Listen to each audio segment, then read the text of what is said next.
Every level of Ash Pokemon explained. Level 1, Trash.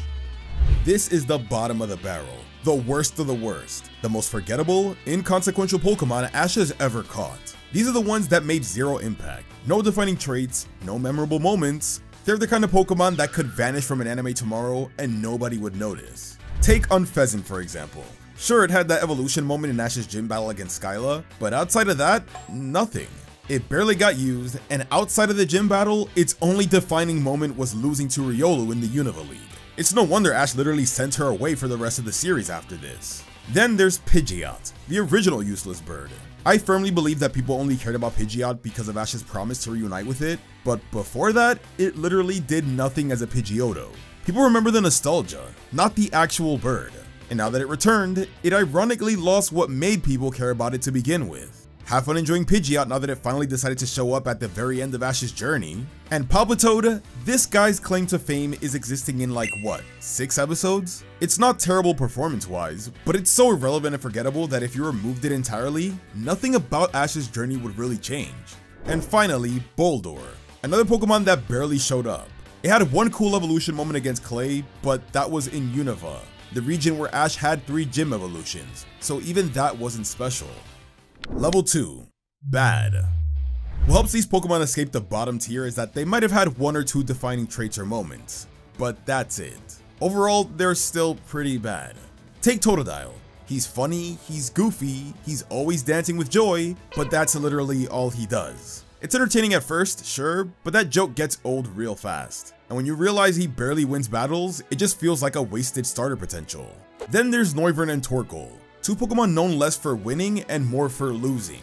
Noivern at least had a great arc learning to fly as a Noibat, and a banger evolution moment during the fight against Zapdos, but he still never won a single match in the Kalos League. As for Torkoal, he's mostly remembered for crying a lot. He's emotional, which is funny and kind of endearing, but that's really all there is to him. He had one solid showing against Registeel, but even then he still lost. Then there's the Pokemon that don't know the definition of the word screen time, like Muck. He had a total of 2 battles in the entire series, and his whole identity revolves around the gag of smothering Ash and especially Professor Oak. Now I will admit it is a funny gag, iconic even, but that's literally it. Primeape is wasted potential. He started off as a total menace, then finally came around to Ash only to immediately get sent away in the same episode. Fans love him for what he could have been, especially now that Annihilape exists, but if we're judging only his time with Ash, he's barely there. And lastly, Kingler. He had one of the most insane debut battles ever, a complete sweep and evolution in Ash's first league match. But after that, bro just vanished, with practically 0 screen time after Johto.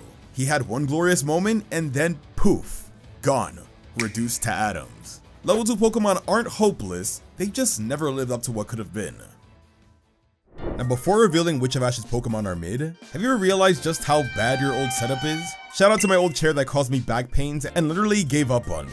If you can relate, then you're gonna love this upgrade, thanks to today's sponsor, FlexiSpot. I got the FlexiSpot E7 standing desk and the C7 ergonomic chair, and honestly, they've been total game changers. The E7 is built like a tank, with a dual motor lift system that supports up to 355 pounds, raises smoothly over 48 inches, and stays completely stable the whole time. It's perfect for long editing and gaming sessions since it lets me switch between sitting and standing whenever I need a break. And the C7 chair, it is amazing. Fully adjustable with a 3D headrest, adaptive lumbar support, and even a pull-out footrest for whenever you want to lean back and get comfortable. It is the most comfortable chair I've ever used, and it is so perfect for editing or streaming. Don't miss FlexiSpot's Black Friday sale, up to 80% off, the best discount you'll get over the year, and there's also a chance to get 100% free orders. Use my desk code YTE730 to save $30 off the E7 standing desk, and my chair code C730 to get $30 off the C7 ergonomic chair. Check the link below and upgrade your setup today. Level 3, Mid. Alright, this is where people might start to get mad at me because nobody wants to hear that their favorite Ash Pokemon is mid. But I'm just gonna be honest, these guys aren't terrible, but they're not amazing either. They exist somewhere in this awkward middle ground, good ideas that never fully delivered. I'm talking Pokemon like Pignite, the poster boy for this tier. How many times can we do the abandoned Firestarter storyline? Charizard, Infernape, and then again with Pignite? He's basically discount Infernape. a rehash without the emotional depth and evolutionary payoff. And speaking of evolution, he never reached Emboar. Now sure, not every Pokemon needs to evolve, but when you follow up 2 fully evolved fire starters with a half-finished one, it feels like a step backwards. Still, I will give him credit. For better or for worse, Pignite was one of the few Unova Pokemon that actually got consistent screen time and meaningful moments. Forced or not, at least he did something. And then there's Pokemon that had potential but got buried under the weight of more popular team members. Heracross had a great personality and solid strength, but he got shipped off to Professor Oak's lab early in Johto, completely killing his momentum.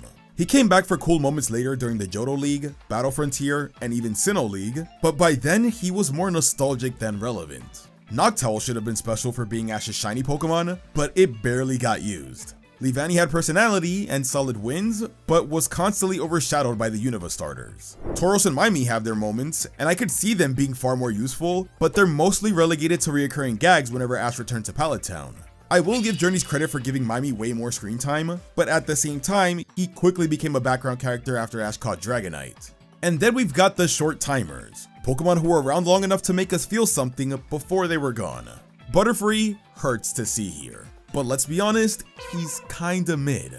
We all remember Bye Bye Butterfree, that one heartbreaking farewell episode, but before that, he didn't really do much. Our nostalgia for the goodbye overshadows the fact that Butterfree barely had time to grow as a character. Lapras was the same deal. It had one role, to ferry Ash across the Orange Islands, but no defining battles and no standout arcs. Even when it returned twice, nothing meaningful came from it.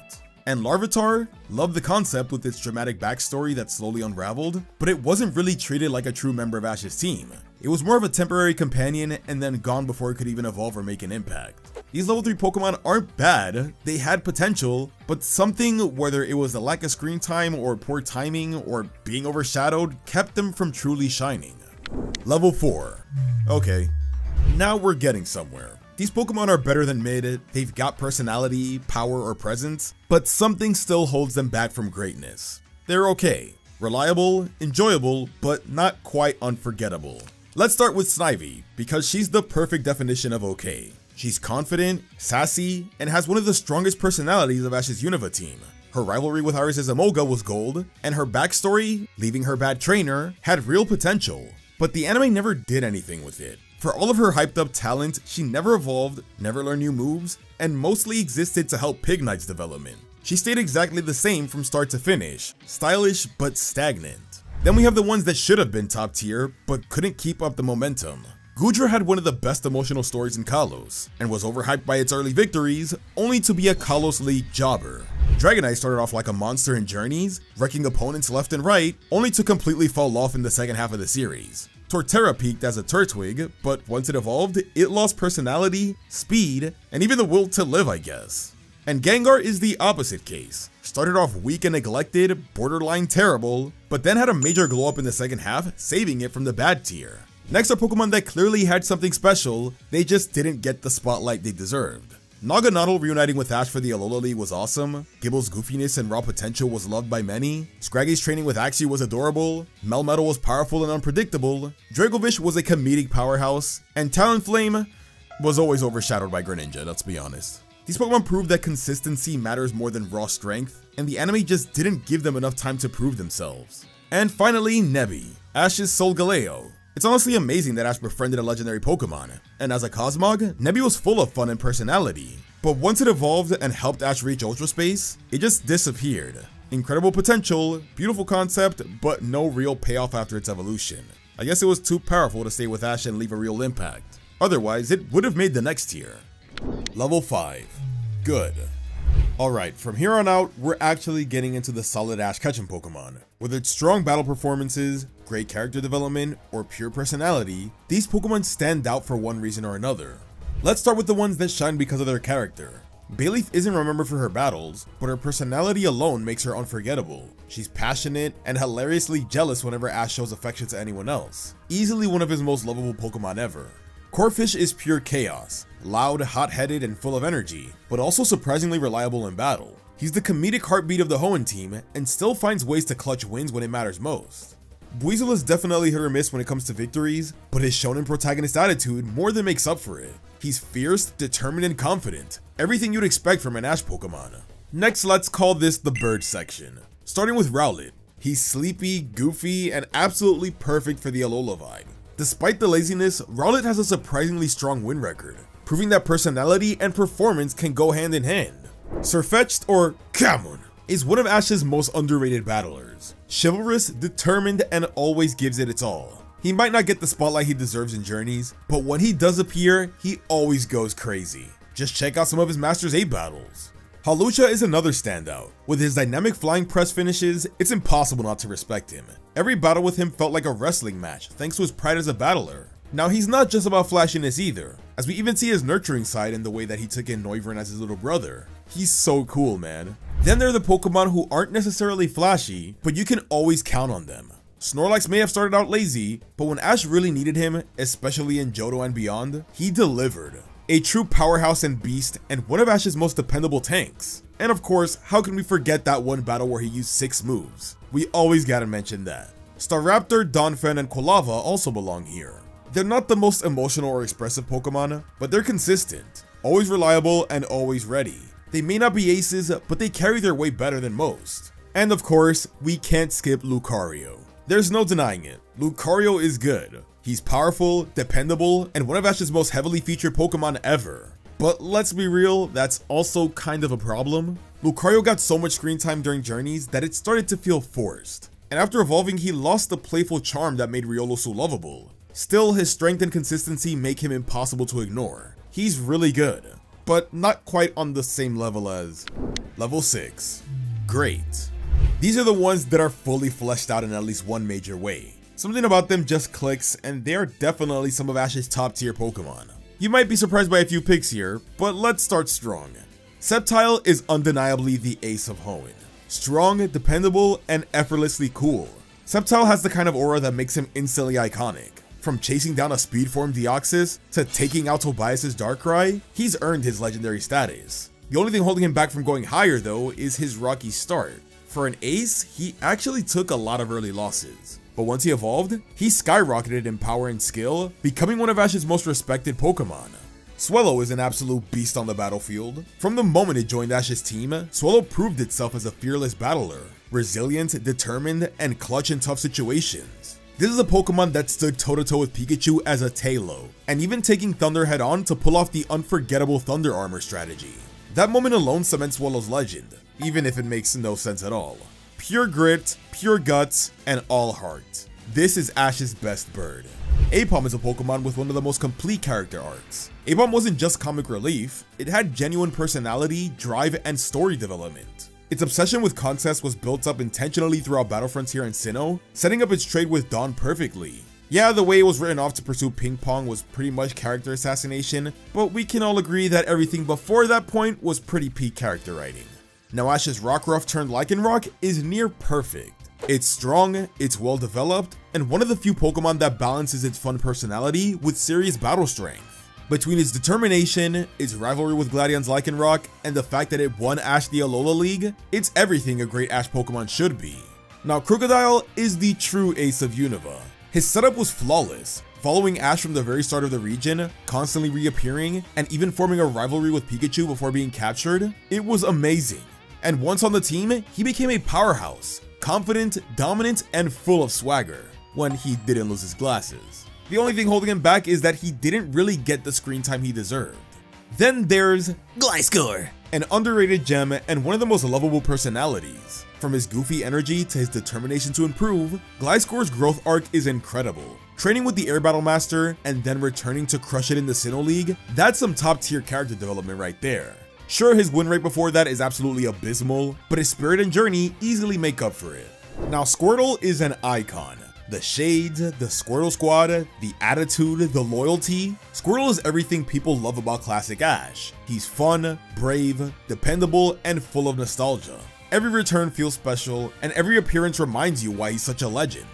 And yeah, I guess that's really all I gotta say. I mean, it's Squirtle. And now this one might surprise you, but I also have Oshawott in this tier. Sure, it isn't a great battler, let's be honest. But greatness isn't just about wins. He is the perfect comedic relief Pokemon. His timing, expressions, and versatility in every situation made him one of the funniest and most charming members of Ash's Pokemon teams. His gags never got stale because he always found new ways to make us laugh. And that's exactly what the comedic relief needs to be. He's not just one joke, he's got it all.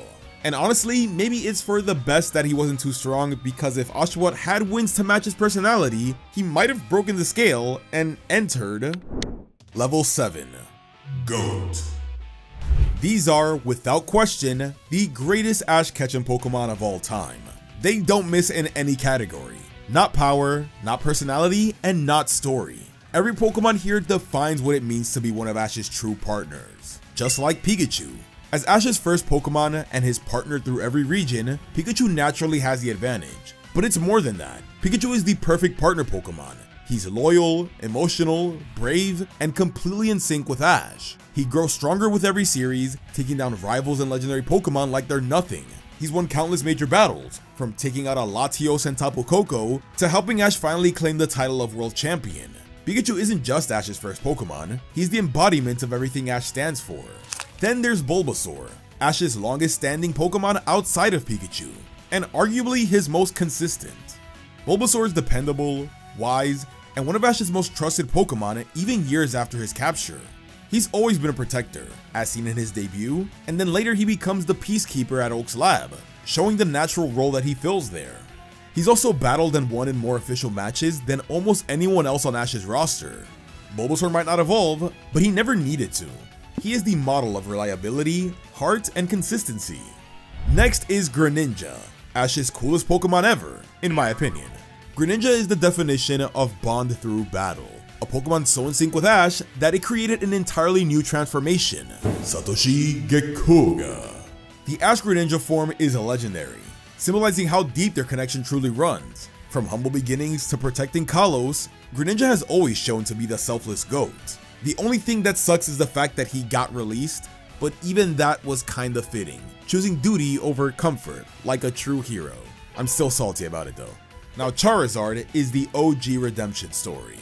From his emotional start as an abandoned Charmander to his rebellious teen phase, Charizard perfectly captures Ash's growing pains as a trainer. Their journey from conflict to mutual respect remains one of the most iconic arcs in the entire anime. When Charizard returns, he almost always delivers, bringing power, pride, and a presence that steals every scene. He is the blueprint for every fire starter that came after him, and the standout for what a true powerhouse looks like. Now Incineroar is how you do a fire starter arc right. Instead of repeating the abandoned trope, Incineroar had a story of mentorship and perseverance. Starting as a tiny Litten, mourning its mentor Stoutland. Watching Ash earn its trust and help it overcome that loss was incredibly touching. And when it finally evolved and defeated Professor Kukui's Incineroar, it felt like a full circle victory, both for Ash and for Litten's journey. It's emotional, powerful, and deeply satisfying. A perfect Pokemon story from start to finish. And now we've reached the true masterpiece of character and emotion, Infernape. Much like Charizard, Infernape was abandoned by its original trainer, but its story hits even deeper. Tied directly to Ash's rivalry with Paul, Infernape's arc wasn't just about strength, it was about proving that kindness and trust can create true power. His struggles with Blaze, his drive to overcome Paul's cruelty, and his eventual triumph in the Sinnoh League made for one of the most emotional climaxes in Pokemon history. Every part of his story felt personal, not just to Ash, but for every fan watching. And that's why Infernape isn't just one of Ash's greatest Pokemon, he's one of the greatest stories the anime has ever told.